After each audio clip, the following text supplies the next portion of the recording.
Hi, everybody. Welcome to the Science, Technology, and Society seminar here at Virginia Tech. My name is Lee Vinsel. I'm an associate professor in the department. I have been asked to step in as the moderator for today. A panel we're going to do on authorship and publishing. And I just wanted to do a couple things before we get going. I wanted to thank our STS Seminar Organization Committee, Fernanda and Christine and Lois, who have been doing such a great job. It's been a big success this year, so good job. And I also want to thank the Athenaeum crew for making our live stream and videoing possible as always. So thank you very much, y'all. So we're going to have 3 speakers today, and I'm going to introduce them one at a time. And so our first speaker is Andreza Jorge, a Brazilian archivist, Aspect PhD candidate, current fellow in the Mellon ACLS Dissertation Innovation Fellowship, and author of the book Favela Feminisms, published in Brazil in 2023. And she's going to come up and talk about her very interesting work.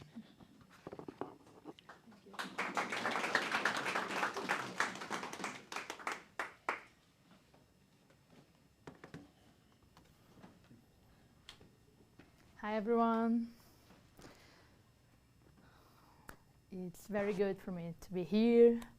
So I'm happy and kind of surprised with this technology stuff, but also very excited to be here and share a little bit about my work. And mainly because this book was published in Portuguese in Brazil, so I think it's very interesting and also encouraging be here in U.S. university speaking about a Brazilian published book. So I'm very happy to be here doing this, and thank you for everyone who invited me and make this happen. So first of all, I would like to ask if you tell me about my time, because usually I speak a lot, so please. Okay. I can do that. I need to be like 5 minutes, 3 minutes. So okay, so Favela Feminism is my book, and this book is a result, or I don't know, was made based on my master dissertation in Brazil. I was part of the program of ethnic and racial relations in Brazil. And then the book, of course, is very different than my dissertation, but was based on the research, the field of research I made. And then was published in 2023 in Brazil. And I always like to say the book is, I don't know, the final project of this entire life working with a different grassroots organization, with a very base, solid work since I was 14 years old in my community in Maré. So the book is a kind of reflect of this trajectory, this life trajectory inside of Maré. Yay, more Brazilians! This life in Maré, so I think it's also connected with, for me, it's impossible to separate, to divide like my personal or my professional life. So because of that, all my work is a kind of reflect of my life, a result of my life in Maré. So it's challenge talking about this book in this time, because here I must to contextualize a little bit why or what I want to say when I'm talking about favela. So in a very general way, favela usually is translated as shantytown or slums. These words in the English language is often associated with this space, with this territory. But I use favela in any context, with any language. I use favela because more than a word, it's also a political term too, because I claim this territory, they have a sort of specificity which configure this space, and they need to be known by one specific word too. And so favela is that word for me. So a lot of research was made about favela. Brazil is very widely known about their favela, this peripheral, marginalized space, often very characterized by the poverty, violence. It's very attached to this geographic space. But in another hand, we also have a lot of works and research and cultural production challenge these adjectives about favela, try to tell different stories. So here, as an epigraphy of my book, I put two Black women, Brazilian women, who wrote in the field, in the literacy about favelas, and these two statements talk me about how I want to think about favela. I grew up in a favela, in a Maré. Maré is a cluster with 15 favelas, and I grew up in one of them called Nova Holanda. But first of all, I will follow the slide. So when I'm talking about the goal of this book was try to discuss about feminism as a concept, as a closed or universal concept, in attempt to, I don't know, open or at least flexibilize the meanings of what it means be feminist. So to engage with this concept, I look for my territory, for my community, to find how the women around me and also me, how we construct or how we think or how we think about yourself and our action concerned to feminism. So this was the first motivation to how can I tell or how can I nominate the insurgencies, the struggles, the life of the women side of my community if feminism doesn't fit for me. So, and in the very beginning of the book, I said that two words choose for be the title is terrible. I don't like both. But I tried, when I put these two words together, favela, favelado, it's a kind of adjective from people from favela, favelado, or something came from favela, favelado. It's an adjective way to put the word in Portuguese. Feminismo favelado, favela feminism, these two words for me, I said that the two words are not good, but put together with this intention, we can change maybe the hard understanding about these two words. Because feminism in the beginning was created in attempt to, I don't know, fight or advocate for women's rights in order to include or to be inclusive, but fail many times in exclude a lot of diversity, women reality around the world, and even inside of the same country, even inside of the same city. So fail in that, and also favelado was in the first moment constructed to it's a kind of stereotype from people from favela in a very bad sense.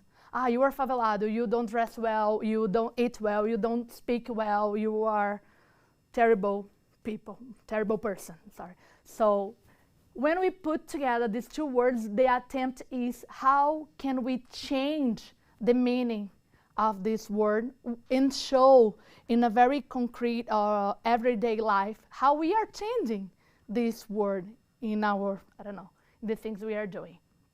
So the biggest thing in this book is about territory. how the territory inside of an intersectional perspective, which we can consider race, gender, class, and more inside of the big spectrum of the intersectionality to think about, I don't know, a group of individuals. Territory, for me, it was the key to understand favela as a space, because when I back to the race studies, I'm from Brazil.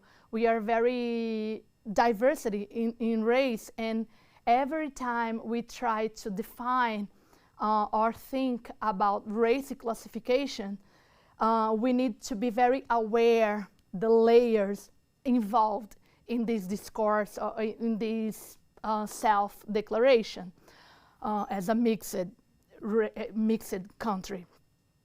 And also, when we're talking about class, it's not simple just defined as a working class or no working class or poor or rich, because when we're talking about favela, this also is very tricky because we have different layers when we think about class inside of these territories too.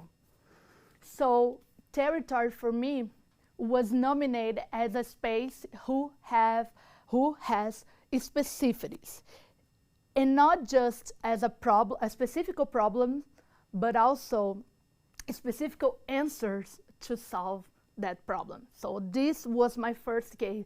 Look for this territory and try to find with problems and with answer the very own territory show. So I think I don't have too many time to specify its methodology, but also I use escrevivência corporal as a methodology. It's a way to say my research was based in my life experience, and also the women's, when I interview or I'm connected to write this book, their life experience also was important. And I add corporal, like embodied, because my gaze was try to find these answers through the cultural practice, through the dance, through the movement, through the everyday action these women are leading as a community. So the escrevivência is a term also coined by Conceição Evaristo, the black author Brazilian. And escrevivência have a very specific start point. The idea of write or talking about the life experience is attached to marginalized or subalternized women, and based on the figure of the black mom. In Brazil, in Portuguese, mãe preta. Here, usually is often translated this imaginary figure from the enslaved time as nanny. Was the black women have the obligation to create and take care of the white kids. And Conceição Evaristo advocate those times these women cannot speak for themselves. But now it's a kind of convocation for we stand and speak and talking about for themselves our really history, not just for cradle these little masters, but how it's her words, but how we can speak for themselves what you want to speak. So Maré territory is a favela, it's a cluster of 15 favela with 140,000 people living in around 2.5 miles. So it's very dense. It's a city, it's officially a neighborhood of the city of Rio de Janeiro, but we live in an exception state, because this is another characteristic for why I'm thinking about territory. It's a space, and many times there is specific action, specific rules, even under the edges by the state, just happen in those territories like favela. For example, we have a very high number of police brutality inside of this space. We had a specific arm equipment used in that space. And as I say, it's a very dense community. And one time, for example, we had helicopters shooting randomly inside of this territory.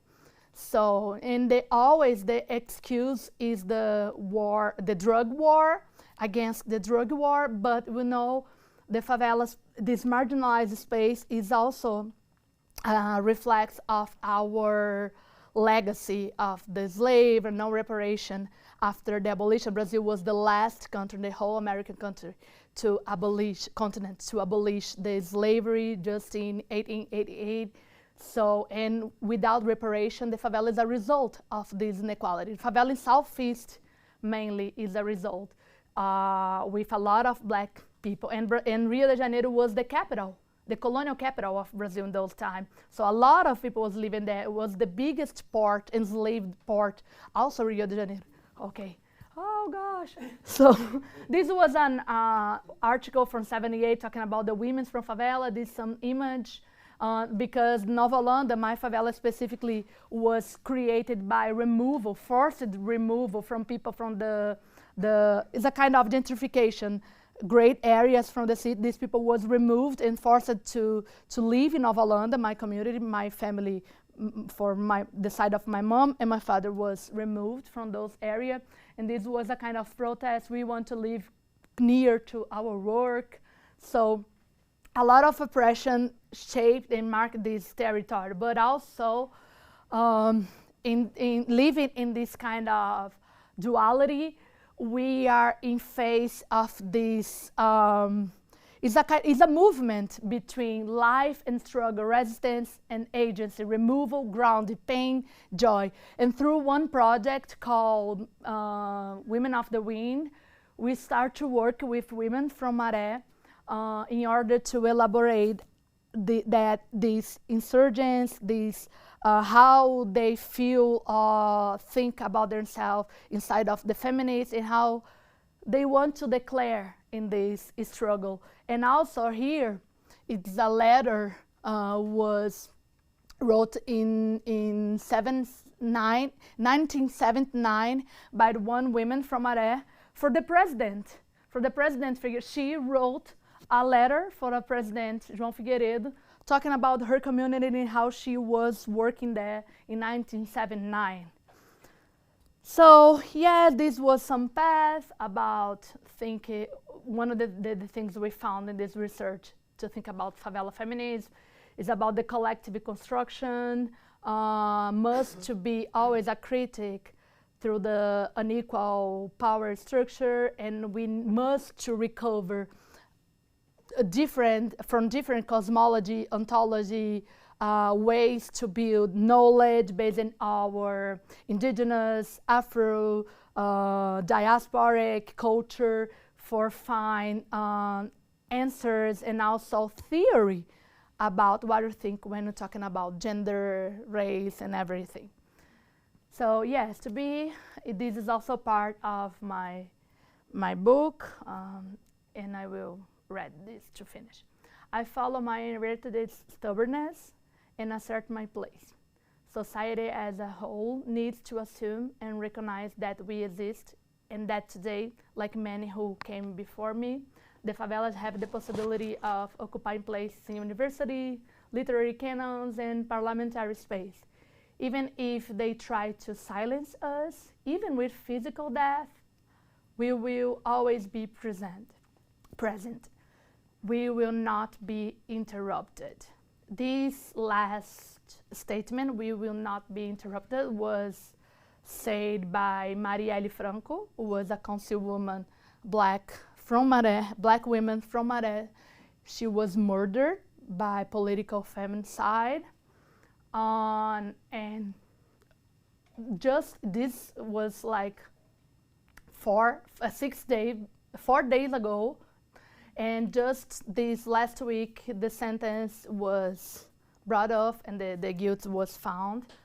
And yeah, like her from Maré, will not be interrupted. Thank you.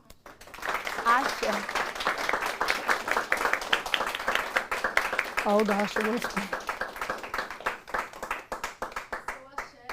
Axé, eu falei no final. Thank you. That was Axé. wonderful, Andreza. Thank you very It's much. Friday. Yeah. Next up, we have Nossa, corri. Theo Lazzari, a PhD student in the Science and Technology Studies Department here at Virginia Tech. Theo is also a part-time poet and has published 2 volumes of poetry with a small publisher based in New England. His current published volumes, Ele-Mental Part 1 and Ele-Mental Part 2, deal with the difficult subject of mental health and his own personal struggles with it. He's currently working on a 3rd volume, though hasn't yet found a home for it. And he hopes to break into more academic publishing soon, but is focusing on coursework for the time being. Don't have a choice about that one. Can you hear me? Is the mic on? All right, cool. All right, awesome. So I will be the first to say that my experience in publishing and authorship is obviously very different than my colleagues. I did not go into this project wanting to write a book. That was not my intention. But I'll just kind of introduce kind of the books that I have published, and then talk about my experience with the publishing process. I hopefully won't take too much of your time. But so just to talk a little bit about the books themselves. So like I said, my book started very much as a personal kind of therapeutic project. I wasn't writing to publish. I wasn't writing to, make profit or anything along those lines. I was writing for myself. And, like the introduction indicates, it focuses on mental health and my own personal struggles with it during, a difficult time in my life that I just kind of ended up becoming something worth publishing. And so at the time that I wrote the book, I was living in New York City, and I became pretty intimately familiar with the New York mental health system. Without getting too much into like the subject matter, I ended up in and out of mental health facilities over a period of several months. And my first manuscript, Ele-Mental, documents this journey for me. Each of the chapters kind of corresponds with a different element, and covers topics from heartbreak and death all the way through growth and healing and all of those wonderful things that come at the end of a dark time. But so hence the title. But publishing something so personal was a very difficult choice for me. It was, again, I consulted a lot of people in this process. I was like, I don't know, this is personal, this is scary, that I was nervous, I had never published before. So all of these things kind of came into consideration. And I was like, is it good enough? Is it not good enough? And I wasn't sure, it's very different than, when you're positive about like an academic paper, right? You take all this time, you write your academic manuscript, and you're like, this is great. I put all this research into it. It's factually based. For me, this was very different because it was very, it's not fiction, but it's more artistic and more creative, and that's a little bit scarier, I think, to kind of, push into the world and kind of let your heart go out there like that. So in terms of like the publishing experience itself, like I said, it was a total accident. I started writing as a way to get thoughts and feelings on paper, and before I knew it, there was a completed manuscript in front of me. And then a few months later, there was a second one, and then a few months later, there was a third one. And I had all of this material, and I didn't know what to do with it. So like I said, I reached out to friends, I reached out to other authors that I knew, and had them sample the work, and ask the questions, is this good enough? Is this worth publishing? And so after a couple of months of kind of like going back and forth about it, figuring out, what the best course of action for me. And like I said, there was a ton to be nervous about. I was nervous it wasn't good enough. I was nervous I'd be rejected by publishers. I was nervous, to make these things public. So like I said, a ton to be nervous about, and I really had no idea about any part of the publishing process going in. So I decided to kind of dip my toe in the water and take a stab at self-publishing. And so it was really basic. I didn't do a lot of research when I went into self-publishing, and I just kind of used the first thing available to me, which was Amazon Kindle. And so it's a very simple process to self-publish on Amazon. All you have to do is basically upload your documents, upload an image for a cover, and they'll do the rest for you. So I did that, just kind of like, because again, I wasn't sure about the publishing process, and so I did that, and I was like, all right, I'll leave it alone for a while. I ended up selling pretty well, so I decided to take it to a publisher. And so after talking again with people that I knew, with other authors, just to find out more about the publishing process, because I knew it was lengthy. I knew that it was something that you had to do a lot of research, and you had to be sure, and especially with poetry, because a lot of publishing houses don't publish poetry. So you have to go into looking at in depth at each publishing house and being like, all right, so what types of things do they accept? What types of and if you're looking for an agent, poetry takes a little bit longer to find an agent, because not a lot of people will dip into that, because it's not very profitable.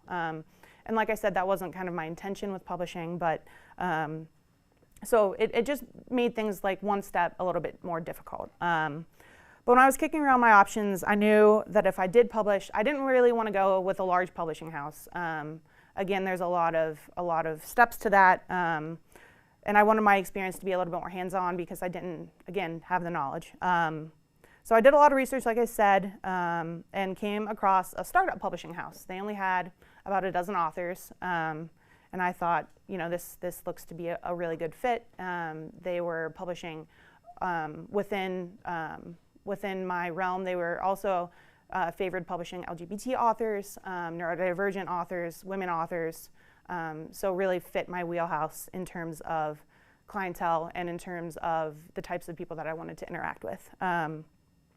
So typically, like I said, the review process for a manuscript can take an incredibly long time, months, sometimes years, depending on the size of the house.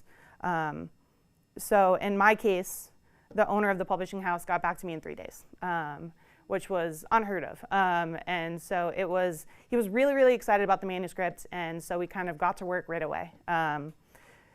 Within a week, we had, kind of hashed out a contract, and we went to work. And, within 6 months, he took me through every single step, everything from the dedication to the acknowledgments to, formatting to working with an outside artist to develop a cover. All of these different things, he walked me through every single step of it. So it was incredibly educational, and I learned so much about the process, and even the printing process, because he contracted that out, obviously, because he was pretty small. So he was really patient with me, and we did most of our communication over email and Zoom, because, like I said, he's in New England, and I was in New York at the time. But so, like I said, 6 months later, my first book was published, and I will definitely be, like I said, I'll be the first to admit that this is not typical. Like this experience is not typical. But I knew what I wanted when I went in, and I, worked with the right people, and ended up, producing an end product that I was really happy with. So moving forward, as Lee mentioned, I have some additional manuscripts that are waiting for a home, but I'm definitely looking for, I think, a bigger publishing house this time. Now that I kind of have the education and more of confidence in my writing and also in the process, I think I'm going to be moving in a maybe not a huge publishing house, but something one step up from where I was before. And I think, like I said, the small publishing house was the right fit for me. Like I said, super educational, super beneficial. And yeah, and poetry doesn't sell much to begin with, but he did a really good job with marketing and everything, and it was all pretty fantastic. And I will absolutely be grateful for those connections that I made during that time as well. But yeah, so my second manuscript, The Road to Ruin, it's about similar. It's not as personal. It's more kind of broad ranging, but it does deal with mental health in some respects, and it's very again, it's something that I am very proud of. But so we'll see where that one goes. Who knows how long it'll take, or who knows what the next process will look like. But that was my experience with my first book, first and second volumes, because he published both volumes. So. But yeah, that's my experience, and thank you for having me today. Do you want to read one? I can. I do have a couple of selections that I could choose from. Yes, absolutely. Christine encouraged me. Christine and Cora both encouraged me to read a poem. So I have a couple selections here, but I'll choose one of my favorites. And this isn't from my first volume. It's from the unpublished volume. So you're getting a little bit of a sneak peek, I guess. And it's not too long, so I won't be too long. But so this poem is called "This Too Is Just a Poem." I've poured everything into these pages, every breath, every pulse, every word, and every line. I have carefully woven a thread with bits of truth, fragments of memory, and glimmers of emotion, all tied with an embellished bow. But no matter how I dress it up, no matter how I spin it, this too is just a poem, and I am nothing but its vessel. So that's.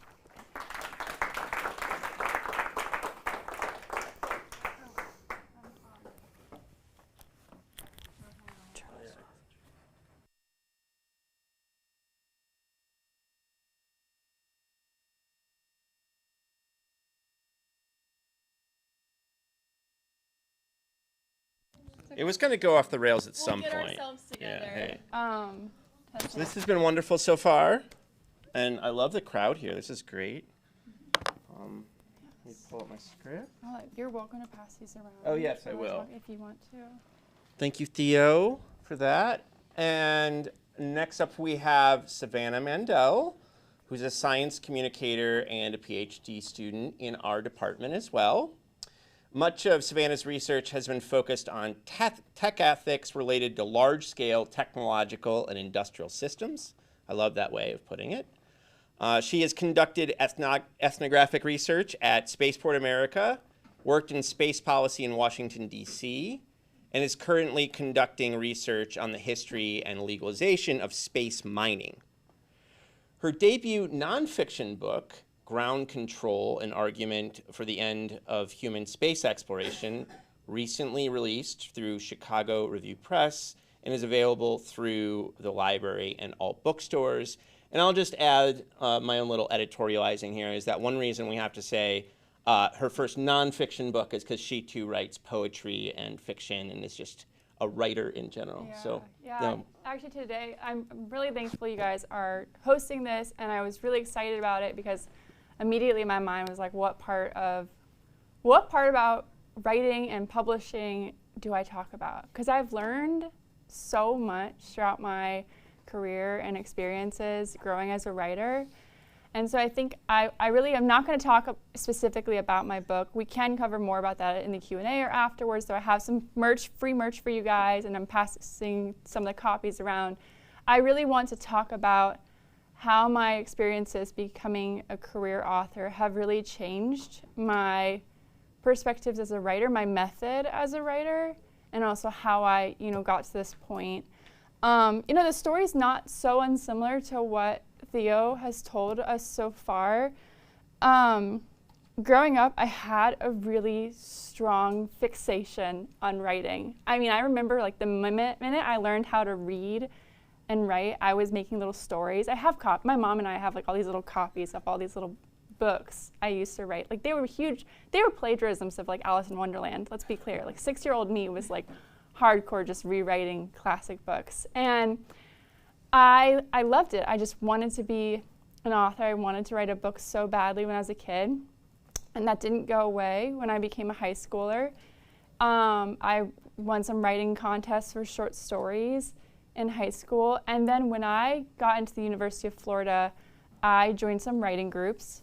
Specifically, I joined a branch of Romance Writers of America, which is a huge organization, and I started writing romance novels.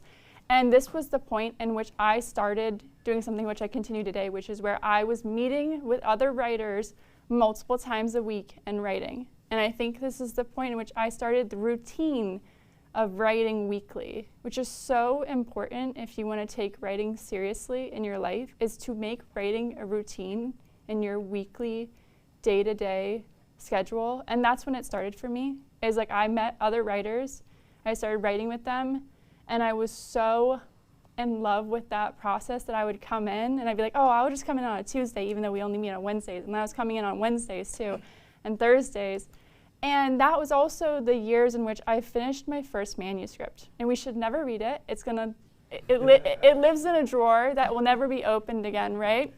But that was a huge moment too, because learning how to finish a novel, a fiction novel, from cover to cover, the full 350 pages, 50,000 words to 100,000 words, is a learning experience in its own right. It's so hard to do. A lot of us in this room are about to have to do it when we write our dissertations, you know, and it's an awful grind, you know, like when you face writer's block halfway through and you push yourself through it, even though it's a passion project. And I did that for the first time, and it was like a euphoric moment, and ever since then I have been able to do it again. And so I wrote that book, right? I wrote that book, and it was an important moment in my life, and I was like, this is a great book. People are gonna wanna read this. It wasn't a great book. That's this secret moment in the story, right? And I was like, I should show this book to everyone and try to get it published. I tried to. I was like, I'm gonna be a fiction author. So I sent it off to agents, trying to get an agent, because if you wanna publish fiction, a lot of times you have to get an agent first who will represent you to publishers. So I queried it, and no one wanted it.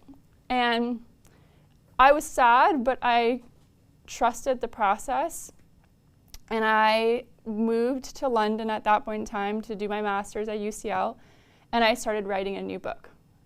I was like, okay, you know what, this book's not the book. That sometimes happens. I think what helped is I was around a lot of other writers who were older than me and gave me that advice, and they were like, hey, maybe it's not the book. You know, it's okay, write another book. So I did. I moved to London, and I wrote another book, and I liked it. I actually still like that book's plot a lot. You know, like I think one day I'll go back and work on it. And I joined new writing groups, and I kept taking writing very seriously. I gained the attention of an agent in London. I mean, she didn't ever become my agent, but like I wasn't just going to writing groups. I was going to publishing society meetups. I was doing the research online. I was learning so intensely about the process because I wanted it so badly. I was taking it seriously. A career that a lot of people in this world don't take seriously. If you walk up to someone at a bar and say, oh, I'm a writer, like they laugh at you because they're like, oh, how are you making money? You know, how are you supporting yourself? Because it's a really difficult career, and not many people in the world make money off of it because it's a hard thing to do. But I had faith, and I thankfully had supportive family and friends who had faith too. So I had that manuscript, and then I finished my degree in London. I moved to Washington, D.C. And you know, all this time too, what else was I doing? I was not just writing fiction. I was starting to be inspired by my research. And because I'm a writer, I was like, I was writing this scientific blog post about, you know, robots, and then I was writing this scientific blog post about the space industry, and then I was writing a lot of little things. So I was in Washington, D.C., and I was following this YouTube channel about publishing by Bookends Literary Agency. It's super informative. They post all the time. It's just about the process of publishing books, all sorts of different types of books. And I was like, man, these guys who run it, the hosts, Jessica Faust and James McGowan, are so approachable. Maybe I should just ask them for advice. So I sent them an email, and I was like, with the first 10 pages of my fiction novel, and I was like, hey, this is who I am. I've written this book. You guys are gonna think it's awesome. And I also have done this other stuff. Like I'm a researcher, research space ethics. These are my other publications. You put a little bio, basically. I'm paraphrasing here, right? It was a bit more formal than that. And the reply I got was really lucky. Jessica, who owns Bookends Literary Agency and is a co-host on that channel, she replied back and she was like, let's forget about your fiction, but I think this space stuff you're doing is really cool. And James McGowan, my co-host, he wants to represent something like that. Like he really desperately wants to work with an author who is doing cultural research on science and tech projects. And that's how I met my agent. James was so patient with me because I had never thought about turning any of that stuff into a book. I did not have a book proposal prepared because when you work in nonfiction, you're creating a proposal and then submitting that to publishers. You're not writing a full fiction manuscript. And James, like step by step, helped me create my proposal, took the time to do that. We spent the fall of, I think, 2021, basically right when I entered the graduate program here, because we entered in 2020, and then I think fall 2021, I met James and we created the proposal together, went on submission in spring. This is where my timeline is, as Theo said, Theo's timeline, very short. Mine, full timeline from proposal submission to release, probably to close to 2 years. And, you know, I'm on submission right now, and it's feeling like it's going to take 2 years to come out with another book, which is normal. It's normal for nonfiction. It's normal for fiction and traditional Big Five publishing.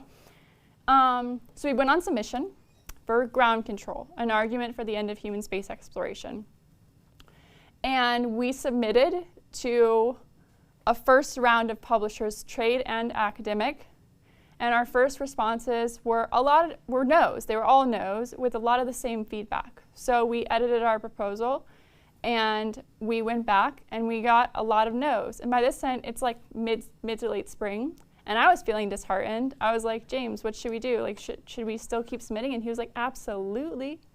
Like, you've got a lot of people that were like super interested. They just couldn't get their board to approve. And this is what the process is like. Like, I'm telling you all this because I want to be so transparent about parts of the publishing process and the business side that I just think are not talked about enough. So we went on third round submission in late spring for Ground Control. And at this point, a lot of the editors were really excited about the idea. A lot of them took it to like the next stage to try and get approval to offer. And we had 2 offers. One was from the publisher we went with, Chicago Review Press, which is a mid-sized independent publisher. And then the other was from a prominent academic press. And I faced a really hard decision. I mean, I'm an early career academic who was hoping to go get a faculty position. And I had the option to choose between a academic press that was notable in the field that, you know, some of my committee members were like, oh, choose that. You know, that's going to look so good on your CV. You know, you're going to get a tenure track job like so fast. Imagine if that's on your resume. But then I also had this offer that the academic press was offering me very little royalties, no money, a small marketing plan, not a lot of support, and major changes to the book. And the trade press really loved my vision, did not want to change a lot, offered me an advance of around $10,000, high royalties, retention of certain rights like dramatic rights and audio rights, so movie rights and audio deal rights. And I think as well, when I thought about what I wanted the purpose of Ground Control to be, I was like, I think Ground Control was a book that was meant for the public. It is a book based on my research on space and also my experiences in the space industry and how I came to be someone who had grown up loving and idolizing space and this idea of space as progress, and then how I had become someone who had thought of space exploration, human space exploration, as an unethical activity. And I wanted to share that with the greater public. And I don't think that academic presses are the best way to circulate knowledge to the general public. So I chose to go with the trade press. And that's okay, you know? It's worked out really well. I love what my book has become, and you know, responses to my book have been both super positive, and of course a lot of people on the internet really hate me for writing it. And I have gotten to spread it across America now, which has been an amazing experience. And also my writing career has continued to grow. So, you know, I'm working on not just asteroid fever based on my dissertation, which I hope will become a book, but also my career as a nonfiction author for general audiences continues to grow as I work on a book on the history of apocalypse, which is going to be for general audiences. And I'm still working on my fiction whenever I get spare time. But I think that more than anything, through these experiences, the deeper I got into publishing, the more my perspective on writing has changed. I will say, I treat it like a business now. I think about the market constantly. Theo mentioned this, you know, publishing, the publishing industry wants certain things and it doesn't want certain things. You have to stay apprised of what the market wants constantly. When I write now, before I even start a project, I'm consulting with my agent. It's not just about what I want to write. It's about what does the market want, what does my audience want, what does my social media audience want, what do publishers want. So for example, they don't want dystopian things right now. They don't want the anthologies. They do want gothic horror. They want romantasy. You know, they want specific types of romantasy, you know, like they want very commercial nonfiction set in the present. And you have to know this. And how do you know this? You read a lot. You research your own genre. You also, I mean, like, it goes so far beyond myself. I have a team of people I work with at my publisher. Nothing is my own choice anymore. And also, writing itself is like a job. So, like, just to tell you about my week, which my project right now is my dissertation, but it's also, I see it as a book. And I think what helps is, like, everything I write, I tell myself is going to get published. I just don't know where. Whether that's a small article or a journal article or a book. I say, I just don't know where it's going to be published, but it will. I try to be optimistic like that. I try to write when I have an active project every single day. On Monday this week, I was feeling great about writing, and I woke up and I wrote like 1,000 words. Awesome. That's a lot for nonfiction.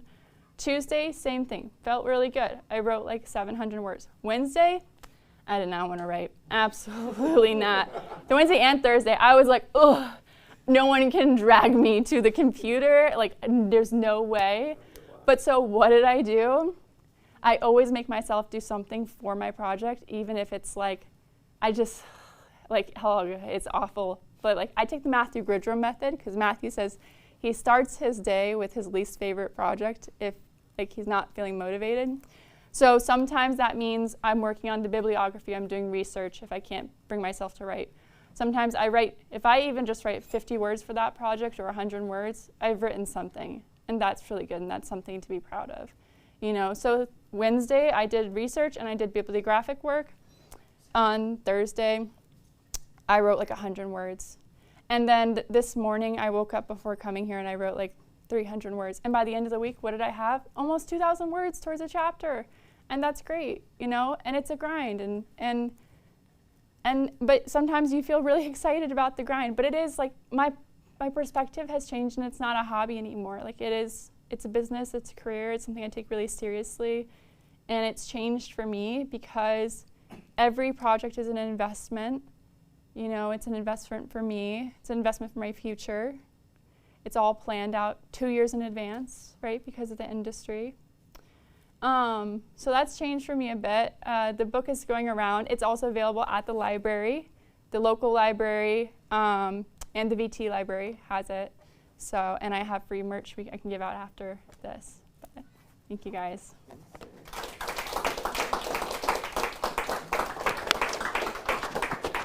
Wow.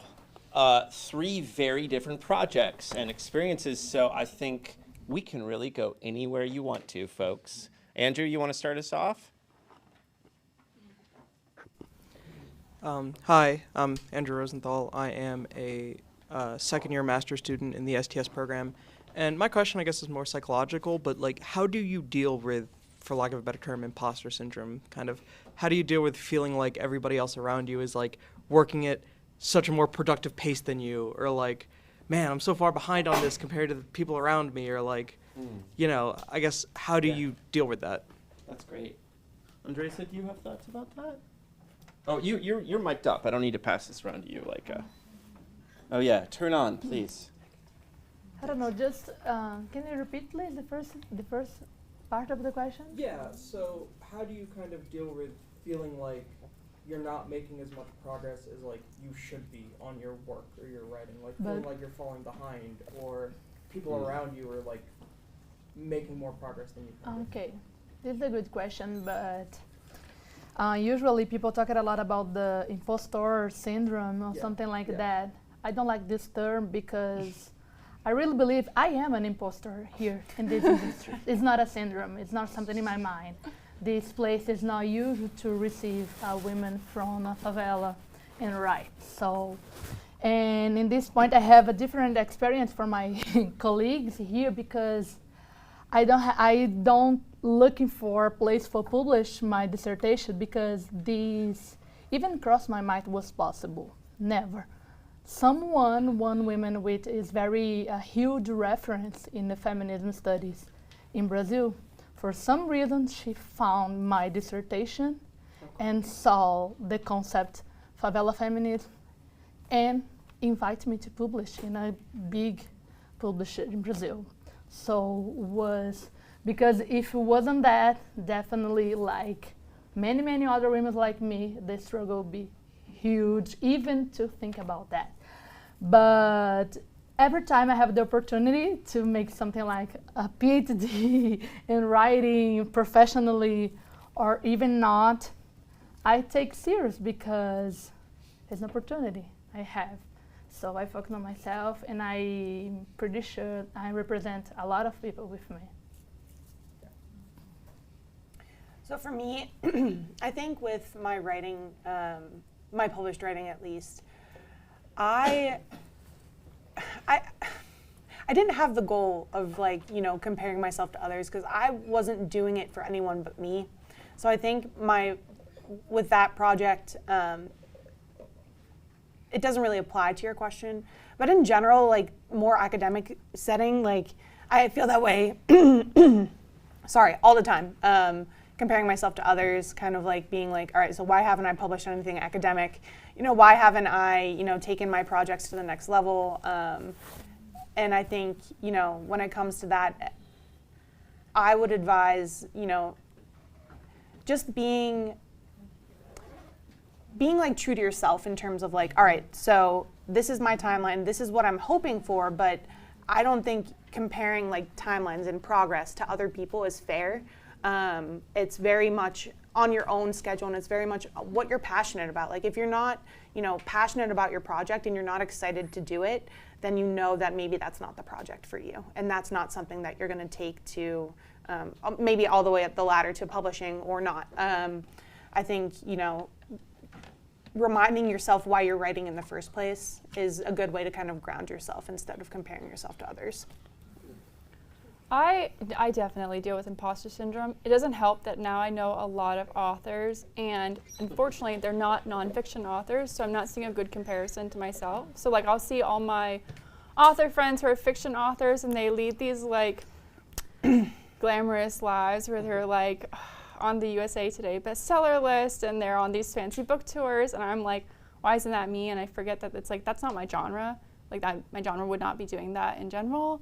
I think what helps me cope with imposter syndrome the most is getting advice from advisors. Like I don't necessarily mean that in the academic sense, but just people who, mentors or people who do have experiences in trade nonfiction who can be like, oh no, you're at a normal level, or like you will be at that level.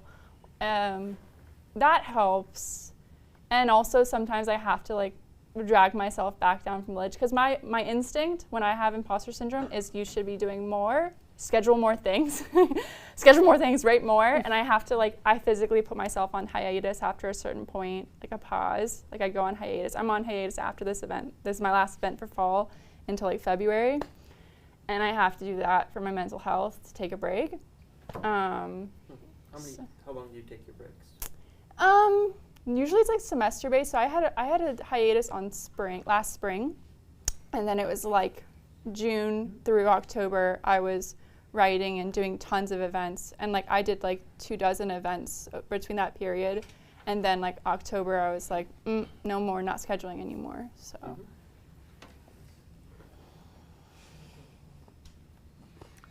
I have a question especially from Savannah. So my question is, what were your challenges in writing for public audience?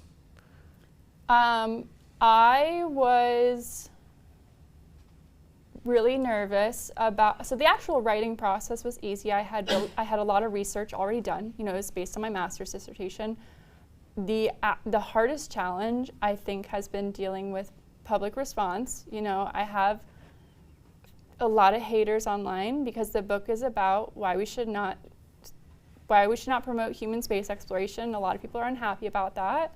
I have a lot of positive responses online, but I think learning to navigate that and when to respond to that, when to not respond to that, and how to deal with like literally getting hate mail on a daily basis, but also getting fan mail, and like what to listen to and what not to, has been something that I saw coming, but like you never, gosh, it's just I'm ready to write a book that people don't hate, you know? Gosh.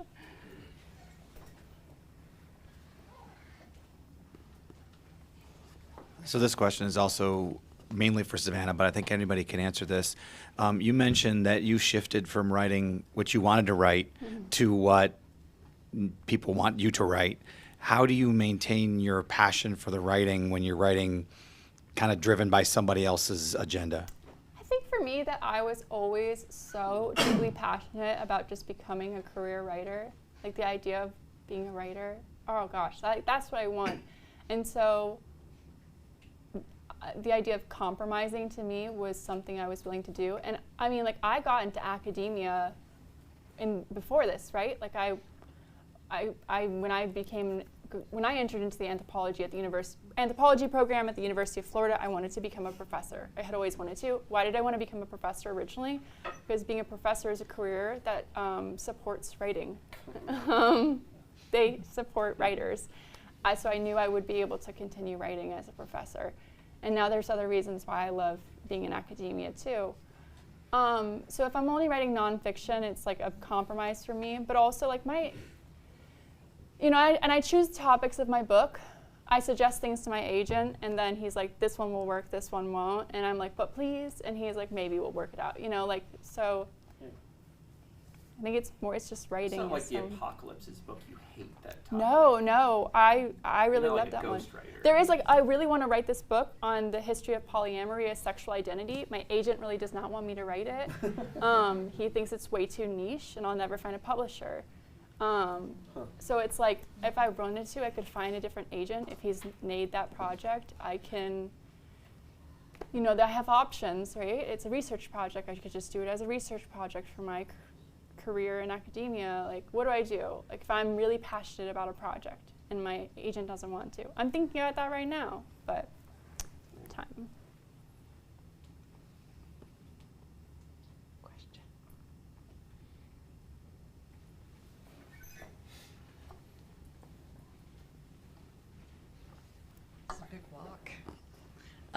So I think this is a question for all of you. Theo, you had this really great term or turn of words. It was letting your heart go out there. And I want you all to talk about how each of the projects were part of that process of letting your heart go out there, or just leaving your heart behind if you needed to. So it's for everyone. Okay, so for me, I mentioned when I was speaking, but it was terrifying to kind of put something that, for me, again, was very personal. But at the same time, I recognize that mental health is something that everyone struggles with at some point, some worse than others. For me, this personal, or this specific instance was pretty severe for me, and I decided, if I was able, there had to be a reason I was able to put everything into words and put it and organize it into a manuscript and eventually, consult with others and put it out there. There had to be a reason that, I was able to do all those things and had the capacity to do it. And so sharing that message and kind of like putting out this, this project that was on one side accidental and at the other side I think was pretty intentional. I think sharing that, again, very nerve-wracking, very heartrending to kind of like have my family and friends read about something that was difficult and that a lot of people didn't know about me. So yeah, it was very difficult, but I think the reviews that I've gotten not just online, but from people that I know have been like, thank you, and kind of like, some people are like holy shit, like that's really rough, but other people are like, like I needed to hear something like this. So it's been very gratifying. So for me, I think it's part of the methodology, include myself in the process of writing, but this also presents a different challenge because I don't want to essentialize, I don't know, a framework about what favela women are, like it's my experience is generalized for everyone, or even speak for themselves, for the other women. So the challenge is when my voice starts and when my voice stops too. I think try to find this balance was the most challenging part in doing this very personal writing.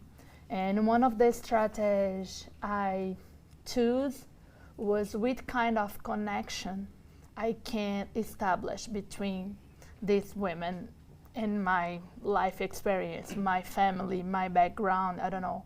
And always I'm push forward to think about that, how our life is a collective life when we think about the territory, but also as an individual, how we can connect our single voice. So I think this is very important too. Yeah, ground control. It's part a story about space ethics, but it's also the book follows my own personal narrative as I started off as an anthropologist, became a space anthropologist, and then worked in policy in DC, did my ethnography in Spaceport America. So you have my story in there too. And yeah, no, that was also very terrifying to write that. I think what helped for me, and there are some really personal moments in there. I talk about growing up. I talk a lot about class and privilege in there and my own experiences with that. I talk about sexual harassment in the space industry. What helped is, and I think this helps for a lot of writers, is getting second reads. So while I was writing the first manuscript, I had a writing mentor here at Virginia Tech in the English department, which was such a great idea. And then also, I had an editor. I had 2 copy editors, and the positive reinforcement, but also the editors who were like, "Oh, cut this scene out. Don't write this." It felt really good. I didn't mind it at all when someone was like, "You don't need this memory. Is there something you can say here about your childhood here? I think it would be stronger." And I needed that, and I love editors. I love it. I want an editor to just tell me what to do because it's so much better. Yes. My editor at VT used to just say, he'd put by sentences, "make better," and I'd be like, "Okay, I will," and I love that. Yeah, it helped. Second reads. Hi, my name is Maria. I'm a visiting scholar from Brazil, and I'd like to thank you for your presentation, but I would like to address to Andreza, especially in my question. I am really interested in your work. I think it is amazing. I'm from another part of the country. I'm from Vitória, Espírito Santo, and I study in Campinas, so I don't know Rio de Janeiro very much, but what I can say is it seems brilliant, your work, I mean. and just last week, I was talking to Ashley, the person who made the lecture here after the event about Conceição Evaristo. I talked to her about the escrevivência concept because I imagine that it was so similar of her work and it could be interesting to her, and she didn't know it, which it's very sad. Everyone here should really know Conceição Evaristo. And I would like to know more about the escrevivência corporal but maybe I'll talk to you later, because here the roundtable is about publishing, and my question is, how was the process to publish in the United States in English? Because as Brazilians and as someone that is not from the United States, we know how the market here can be very close to other languages. So what I know, I'm not a publisher, but I know that it is very difficult to have your work translated to English, because here, well, you have a lot of people writing, but they don't read people from other parts of the world. So I'd like to know, how was this experience, how it was to be translated to English, to be published here in the United States. And once again, congratulations for your work. Thank you. Nice to meet you, Maria. Não nos conhecíamos, então. My book was published in Portuguese. Is in Portuguese, was in Brazil in 2023. So I didn't publish it here. It's in Portuguese. Was pela Bazar do Tempo. Bazar do Tempo is the name of the publisher. Yeah, you also can open. It's closed. And this illustrate a lot about your thoughts. It's very hard to translate books and be published. In English especially, we have a lot of English book translated into English, Spanish, in many languages, but the same exercise, the contrary is not happening. So, but yeah, maybe in the future, maybe I would try to put more effort, try to translate and publish in English, maybe. But now I'm doing my PhD, so it will be another writing, another thing, and now a book in English probably. Can you say, do you know what your dissertation is on? What? Do you know what your dissertation is going to be on, or are you going to do a different topic? It's a different topic. Okay. It's connected, but my background was in dance. My undergrad was in dance, and my master was in race relation. And my PhD now, my major is in cultural studies. So my research is about Carnival, and in Rio de Janeiro Carnival, and also Trinidad Carnival, and how we can find or how we can talk about knowledge production through the performance, the danced performance of women, Black women in this both Carnival, and how this can some way to, I don't know, complexify the fields of gender, sexuality, race, too. This is my PhD, and Christine is my co-advisor, Fernanda is my committee, so I'm very confident. But no, yeah, I'm very good company. My committee, it's amazing. But for this, was for my master dissertation was turning in book, because I as I said, these women read. She is like a legend in the feminist studies in Brazil. She is, I think she has more than 80 years old, and she's still looking for new things, and she found my dissertation. It was a surprise, because I don't know her. I didn't know her. So it was really a surprise when I received an email and a message. Oh, you was the girl talking about the Favela Feminisms. Do you want to publish? What? So, but it was, and I said, yes, I can. I never published it, but yes, I can do it. And I made it. Was, I don't know, crazy, but this was the happened. And in very short, about the Conceição Evaristo, it's this author from Brazil. Just one book was translated into English. It's fiction book. It's about Ponciá Vicêncio, and talking about mental health. It's a small book, and talking about mental health connected with the colonial heritage, and it's very, very beautiful and powerful book. It was translated in English.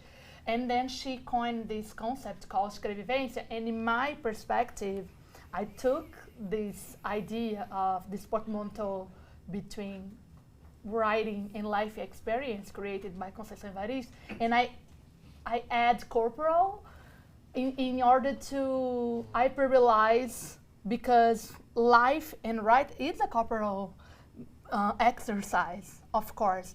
But when I put the corporal, for me, was an attempt to connect with the real cultural dance projects we are engaged in, how we need to read this cultural projects, dance, and movement as a knowledge production as well. That makes it a perfect segue to my question, actually. And that's for Andreza and Theo. By the way, Andreza, I forgot to text Henrik. I just did today. Sorry about that. Tell him that I said hi. I am actually thinking about beyond writing. We are currently living in a very indecent time. You know that. We prefer to choose indecency over decency, and we know that. The kind of work that you did, Andreza, it's like about the slum, the women, which is something very close to me also, because we also have lots of slum and kind of communities in India. So I was thinking, so you talked about all this violence, and you are bringing your own corporal bodily activities and making it some kind of knowledge. So when you are seeing some kind of injustices going on, and then you write about it, how do you think that your writing is going, to what extent your writing is going to be connected in a way that we are going to see some kind of light at the end of the tunnel, having real time impact about making something meaningful out of your writing. What makes you interpret the real world consequences at the moment? And Theo, I know that this is for you, but you are talking about me. I'm going through a serious mental health issues right now, and I'm trying to draw, I'm trying to write, and I'm doing it for me. So I'm also thinking about how you think beyond that. Thank you very much. Yeah. Okay. You Okay. Thank you for the question. I think it's, I don't know, there is a lot information in different types was published about favela, focused on the violence and everything happened in those environment. In my writing, I aim to talking about, okay, we have that and we know why. Theoretically, we have this thing happen, but more than that, we produce answers to, I don't know, to respond, to try to I don't know, advocate or create a better environment for us. Because we are often a part of the decisions, for the state decision, for even the research inside the university. They make research in those space, and okay, now I have a theory about that, and I know everything about them, and I was talking about them. But one of my goal was, we have ancestral knowledge production who maintain. We living nowadays. I'm alive because of the struggle of these women, and I'm here talking to you because of that. So and for me it's more. I don't know, but for me it's more than say I'm a first generation. It's more than that. I'm living the impossible. I am living the impossible. So when I think about that, this for me is the light, the light in the end of the tunnel. But I don't want to be a single story, like a case of success. No, it's very far from that. But all the time, each day, I wake up and how can I bring more people with me to think that and speak for themselves? So this is my first, I don't know, my mainly motivation to be here, to writing, to dance, to make researches. How can I don't know, if the space is very tight, how can I open more and yay, and call more people with me. So I think I don't want to see the light, but I want to, I don't know, open and show this light. Yeah, I mean, I read your SCLS Melon proposal. I just see you were dancing. So to answer your question, so whenever I kind of like amalgamated the manuscript, so I will say I wrote hundreds of poems, like hundreds of them. And when I decided that, okay, all right, this could maybe be something, I was choosing poems that I thought could speak to people, that I thought could, you know, either give a little piece of myself away, or something that could just kind of show, you know, because my ultimate message was it does get better. Like, it does get better. And there are days when you think, no way, right? There's no way. I'm not getting out of bed. I'm not leaving the house. I can't walk my dog. I can't eat breakfast. But the ultimate message was like, it does get better. And the way that the book is organized is kind of like, it goes from like rock bottom to healing and growth. And that was kind of like the trajectory that I wanted to show, because that was my journey. And so when I was like I said, when I was picking poems, because I don't know exactly how many, I believe I think it's about 200 poems in both volumes, and then my second book is 250, I believe. So at least 250 pages. I don't know how many poems, because some of them are kind of long, so they're multiple pages, but I think it's around 200 for each. So yeah, but I was choosing from like 500 poems that I'd written, and I was just kind of, like I said, I did have like a goal in mind when I was assembling, and that was after I had decided to publish. So it wasn't like it was all accidental. It fell into place after I made those decisions, and when I was choosing, it was deliberate. Excellent. We're going to go to a question online, but I just thought I would get Savannah on the light at the end of the tunnel question too, because I mean, part of the story, I just interviewed Savannah for my podcast, so I know the book pretty well.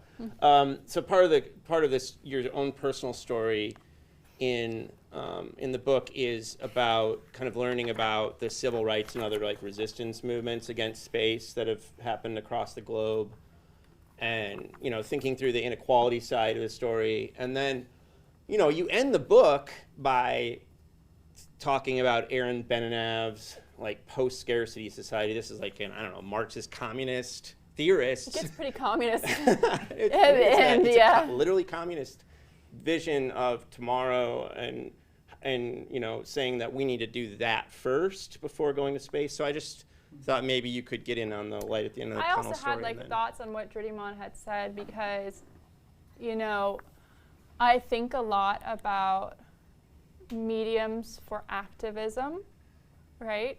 Because I think when we traditionally think about activism and engaged research, engaged SCS, we think about protests and we think about holding signs and, you know, actively like being somewhere in our physical corporality to protest something, to stand up for a message.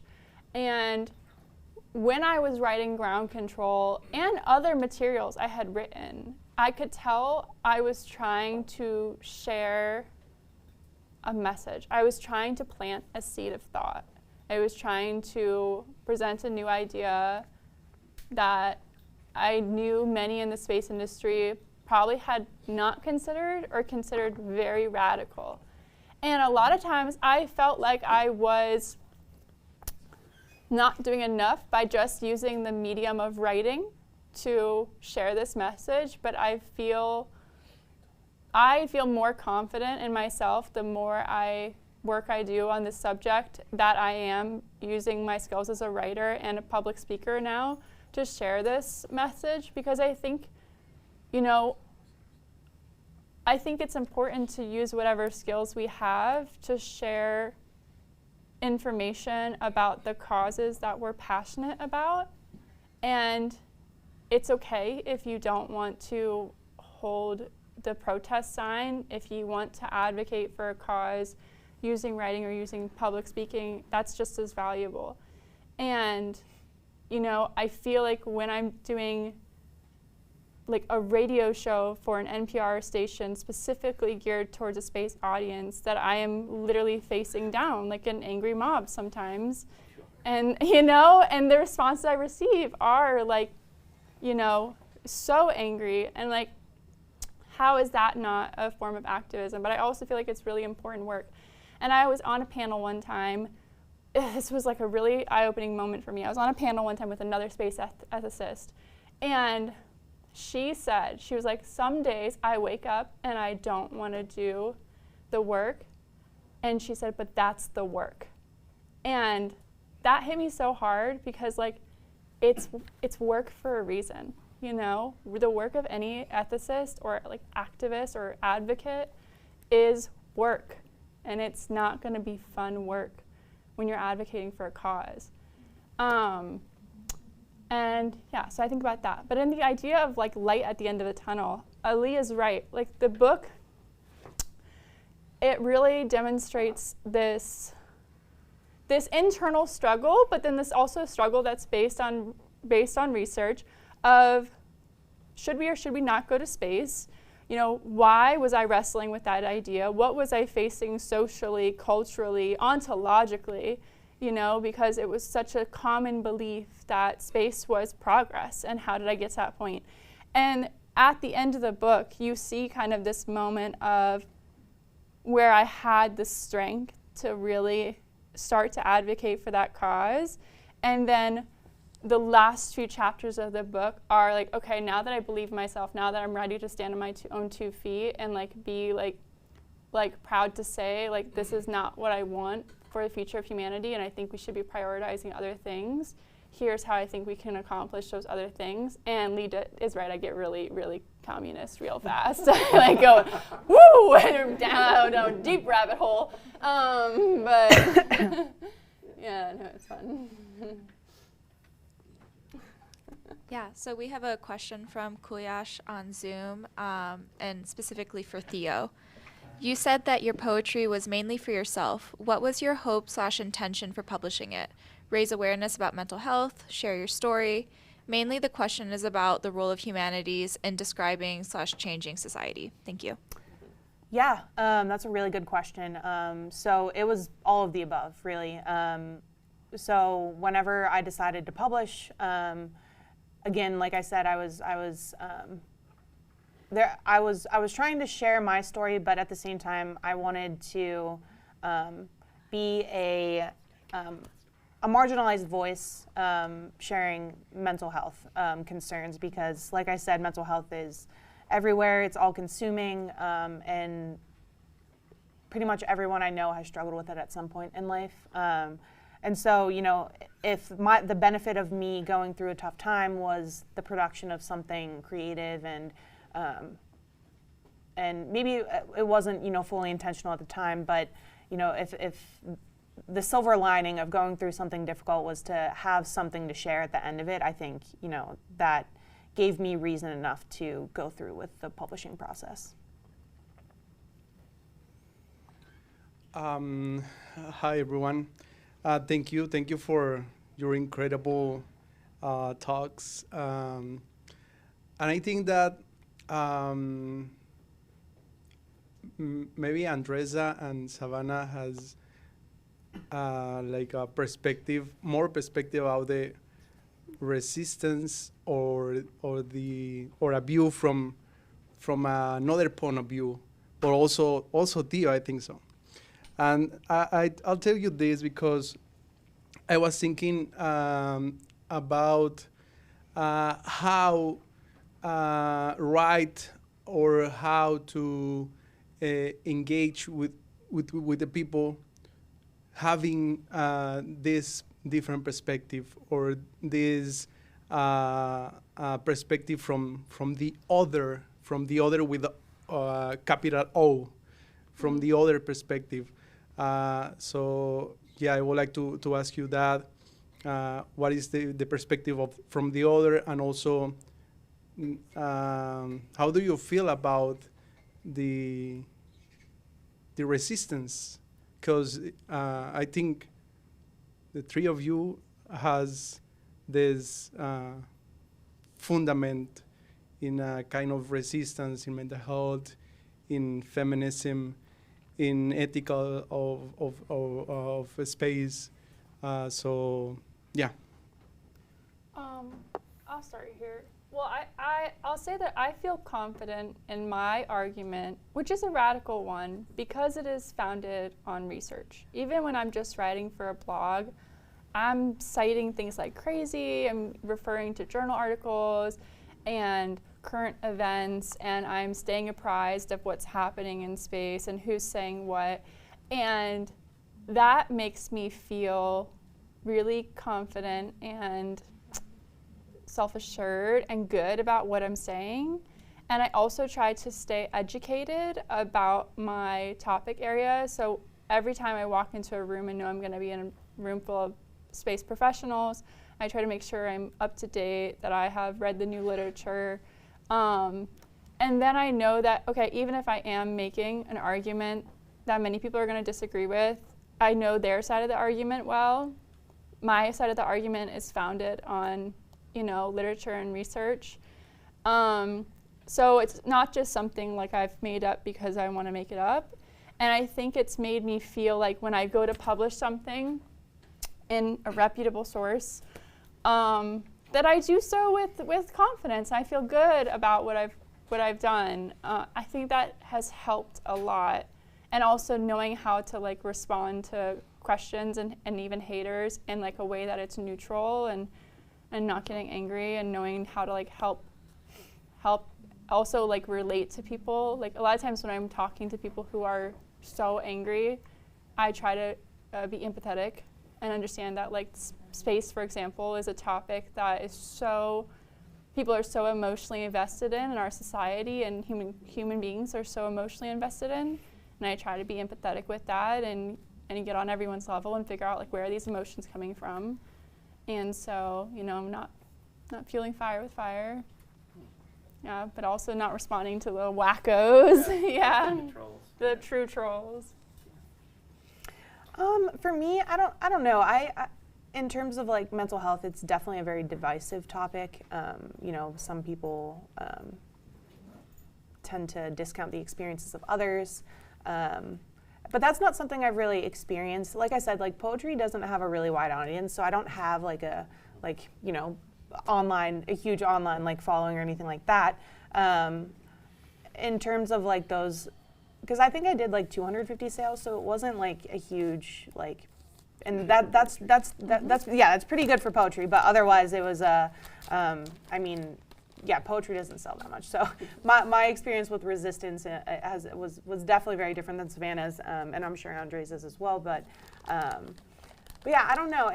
In the instance where, you know, someone, you know, had negative things to say, it was mostly someone that knew me or had, you know, previous experiences with me, and, you know, either, you know, kind of discounted what I was saying or you know, just didn't believe what I was saying, you know, things of that nature, which was kind of hard. But I think, you know, if there's anything that I've learned dealing with mental health, it's that like other people's opinions don't matter, especially when it's something that's your own experience and your own personal, not even beliefs, but like, you know, something that you truly, you know, feel is important.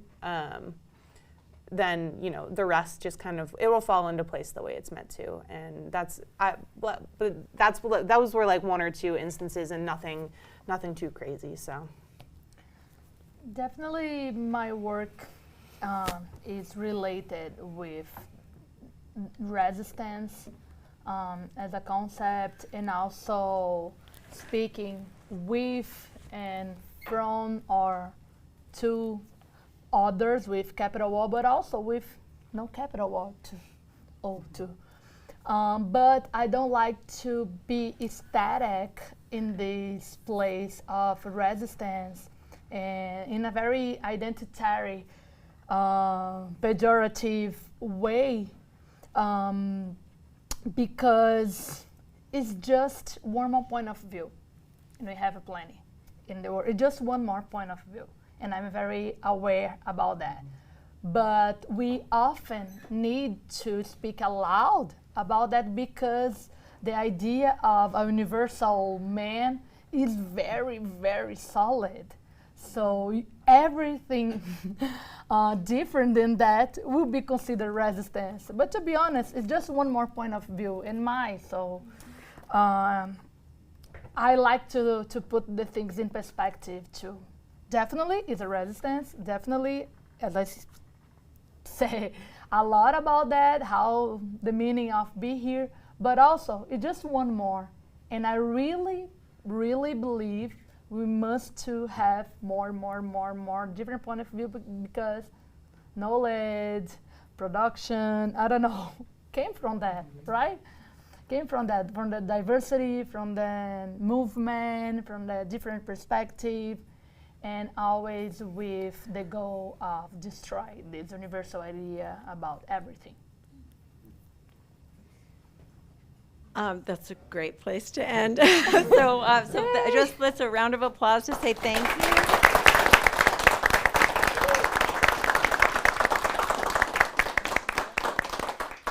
To Andreza and Theo and Savannah. So one last thing, if the three of you could tell us how people can acquire your books, if they would like to do so, if you could just tell us that before we wrap up. Thank you.